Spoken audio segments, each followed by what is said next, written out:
Avec Sandra Freeman, bonjour. Bonjour Bruce, bonjour à tous. Dans le domaine de la sécurité et de la surveillance, on innove avec des nouveaux robots qui apparaissent sur le marché. Et particulièrement des robots pour surveiller nos sites industriels. Rien qu'en France, depuis peu, plusieurs entreprises mettent au point des robots pour nous protéger de toute forme d'intrusion avec une grande réactivité en cas de cambriolage. Que proposent les entreprises françaises dans ce registre ? Eh bien, des robots patrouilleurs intelligents. Par exemple, l'entreprise EOS Innovation dans l'Essonne vient de créer e-Vigilante, qui se déplace à l'intérieur du hangar, doté d'une cartographie numérique des lieux, d'une caméra infrarouge qui relaie ces images, d'un laser et de capteurs de mouvement.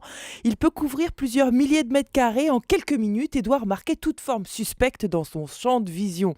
En cas d'intrus, le poste de sécurité est alerté par Wi-Fi. Il contacte la police, preuve vidéo à l'appui. Via le robot, quelqu'un peut parlementer avec l'intrus. Et si la méthode douce ne marche pas, e-Vigilante peut envoyer un son d'alarme strident et des flashs aveuglants. Autre entreprise française, principe similaire, Abancos Robotique, près de Toulouse, propose une bande de 3 robots connectés entre eux qui patrouillent à l'extérieur du site. Ces robots patrouilleurs sont déjà sur site ? Non, si je peux dire, ils sont en route. Abancos Robotique, les robots du dehors devraient être testés en juin et être mis sur le marché en fin d'année. Quant à l'e-Vigilante, le robot du dedans, il est actuellement en test. La production industrielle devrait être lancée en début d'année prochaine. Merci beaucoup Sandra, c'est fou. Des robots pour surveiller les sites industriels, peut-être un jour chez les particuliers.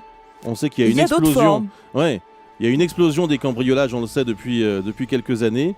Ça apparaîtra peut-être un jour chez vous. On va en reparler. Merci beaucoup Sandra Freeman.